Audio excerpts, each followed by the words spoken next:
नमस्कार दोस्तों, welcome to my YouTube channel state job. आप अगर चैनल पर नए आए हो, डेली जॉब नोटिफिकेशन चाहिए तो ज़रूर सब्सक्राइब कीजिएगा। इस वीडियो से अगर आपको कोई मदद होता है तो ज़रूर एक लाइक कीजिएगा, हो सके तो शेयर कीजिएगा। दोस्तों, पंजाब एंड सिंध बैंक पर लोकल बैंक ऑफिसर का रिक्रूटमेंट होने वाला है। ठीक है, तो पोस्ट किया है, कौन सी स्टेट पर कहा है, सब कुछ, एग्ज़ाम पैटर्न, किस प्रकार के एग्ज़ाम होगा, क्वालिफिकेशन, एक्सपीरियंस क्या चाहिए, सब कुछ इस वीडियो में आपको मिल जाएगा। ठीक है, शुरुआत में आप डेट देख सकते हैं। अप्लाई शुरू हो गए थे 31 मार्च को ही। अप्लाई का जो लास्ट डेट है 20 अप्रैल 2026 है।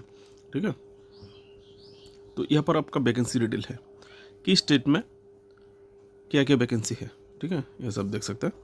थोड़ा जूम कर देते हैं, क्लियर हो जाएगा।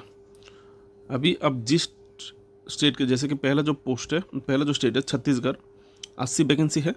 अगर आपको छत्तीसगढ़ में अप्लाई करना है तो आपको हिंदी ज़रूर जानना होगा। ठीक है, आपका एक टेस्ट भी लिया जाएगा। ठीक है, उसके बाद किस कास्ट के लिए कितना है आप ऐसे देख सकते हैं। उसके बाद जैसे कि गुजरात 125 पोस्ट है, गुजराती आपको आना चाहिए अगर इस यहाँ पर आप अप्लाई करेंगे तो। ठीक है, उसके बाद हिमाचल प्रदेश 20 पोस्ट है, हिंदी आपको जानना होगा। झारखंड 10 पोस्ट है, हिंदी आपको जानना होगा। कर्नाटका 60 पोस्ट है, कन्नड़ा लैंग्वेज आपको जानना होगा, कन्नड़ जानना होगा। केरला 10 पोस्ट है, मलयालम आपको जानना होगा। मध्य प्रदेश 60 पोस्ट है, हिंदी आपको जानना होगा। महाराष्ट्र 60 पोस्ट है, लेकिन मराठी आपको आना चाहिए। उड़ीसा 80 पोस्ट है, उड़िया लैंग्वेज आपको आना चाहिए। तमिलनाडु 65 पोस्ट, तमिल आपको आना चाहिए। तेलंगाना 30 पोस्ट, तेलुगु आपको आना चाहिए। आंध्र प्रदेश 200 उत्तर प्रदेश 200 पोस्ट, हिंदी आपको आना चाहिए। अरुणाचल प्रदेश 15 पोस्ट है, इंग्लिश आपको आना चाहिए, ऑफिशियल लैंग्वेज इंग्लिश है अरुणाचल का। असम 50 पोस्ट, आसामीस, बोडो अथवा गाड़ो, ये तीनों में से कोई भी एक लैंग्वेज आपको जानने से ही होगा। नागालैंड 5 पोस्ट है, इंग्लिश आपको जानना चाहिए। वेस्ट बंगाल 30 पोस्ट है, बंगाली आपको आना चाहिए। पंजाब 100 पोस्ट है, पंजाबी आपको आना चाहिए। ठीक है, वैकेंसी डिटेल आपको मिल गया। दोस्तों, नोटिफिकेशन का पेज नंबर 3 में आपका एज डिटेल्स दिए गए हैं। ठीक है, एज डिटेल्स आप ऐसे देख सकते हैं। मिनिमम 20, मैक्सिमम 30 एज रिलैक्सेशन आपको मिलने वाला है गवर्नमेंट रूल के हिसाब से। किस डेट से लेकर किस डेट के भीतर आपका जन्म होना चाहिए यहाँ पर दिया हुआ है। ठीक है, तो ऊपर में आप देख सकते हैं, यहाँ पर जो काट ऑफ डेट है 1 मार्च 2026 के अनुसार आपका डेट गिनती किया जाएगा। ठीक है, यहाँ पर एज रिलैक्सेशन है, किस कास्ट के लिए कितना रिलैक्सेशन दिया गया आप देख लीजिएगा। पेज नंबर 4 में एसेंशियल क्वालिफिकेशन है। ये आपका क्वालिफिकेशन डिग्री होना चाहिए, ग्रेजुएट आपको होना चाहिए in any discipline from recognised किसी भी गवर्नमेंट यूनिवर्सिटीज़ और कॉलेज से। ठीक है, उसके बाद आपको एक्सपीरियंस मांगा गया है 18 मंथ का। कैसे? As an officer in any scheduled commercial bank अथवा एनी रीजनल रूरल बैंक में आपको 18 महीना एज ए ऑफिसर काम करने का एक्सपीरियंस आपके पास होना चाहिए। ठीक है दोस्तों, पेज नंबर 8 पे आप लोगों के लिए सैलरी स्ट्रक्चर दिए गए हैं। जो आपका वेतन क्रम होगा वो किस प्रकार से होगा।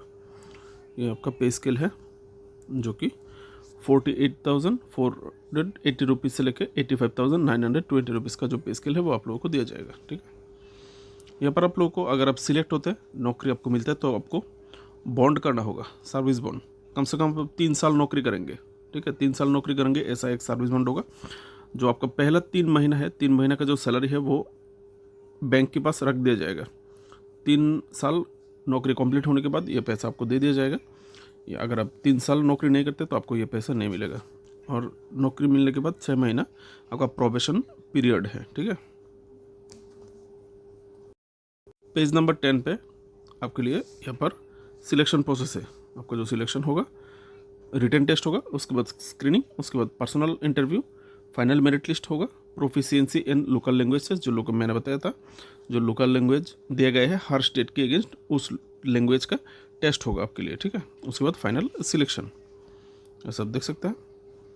आपका एग्ज़ाम जो होगा वो किस प्रकार से होगा, मार्क डिस्ट्रीब्यूट किया गया है। ये इंग्लिश 30 MCQ 30 मार्क इंग्लिश में होगा, इंग्लिश वाला part. Banking knowledge 40 MCQ 40 mark, English में भी होगा, हिंदी में भी होगा, 40 मिनट।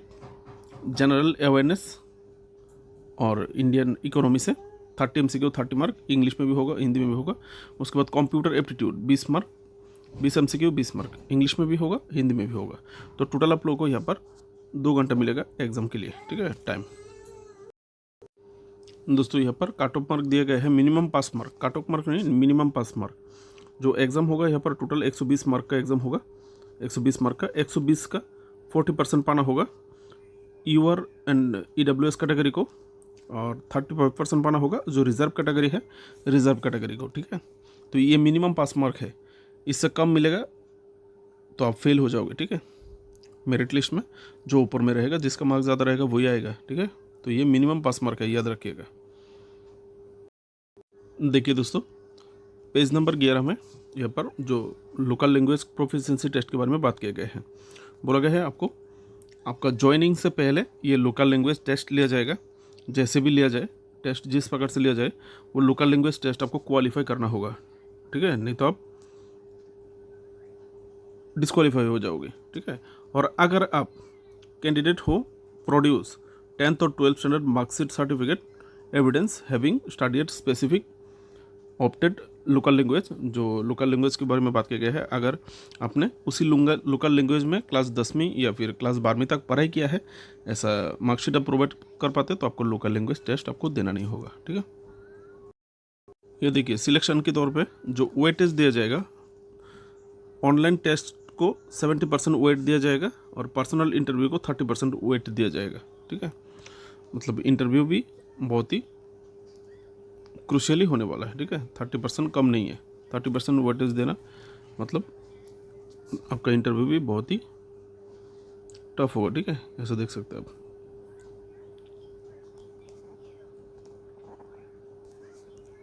अभी नीचे आप लोगों के लिए यहाँ पर पेज नंबर 12 से एग्जामिनेशन सेंटर दिए गए हैं। अब जिस स्टेट के अगेंस्ट अप्लाई करेंगे उस स्टेट में अलग अलग एग्ज़ाम सेंटर है। आप कौन सा एग्ज़ाम सेंटर पे एग्ज़ाम देना चाहते हैं यहाँ पर आप लोगों के लिए दिया हुआ है, ठीक है। आप यहाँ से चूज़ कर सकते हैं आपका एग्ज़ाम सेंटर फॉर्म फिलअप के दौरान, ठीक है। दोस्तों पेज नंबर 16 में आप लोगों के लिए एप्लीकेशन फ़ी के बारे में बात किया गया है, ठीक है। SC ST PWD 100 रुपया, और एप्लीकेशन का जो चार्ज है वो आपको देना होगा। जनरल OBC EWS कैंडिडेट के लिए 850 रुपया एप्लीकेशन फ़ी के तौर पे देना होगा, ठीक है। यहाँ पर हाउ टू अप्लाई, कैसे अप्लाई करेंगे, जो ऑफिशियल वेबसाइट है यह दिया हुआ है, आप लोगों के लिए अप्लाई कीजिए, ठीक है। www.punjabsind.bank.in, इसके द्वारा आप लोगों को अप्लाई करना होगा।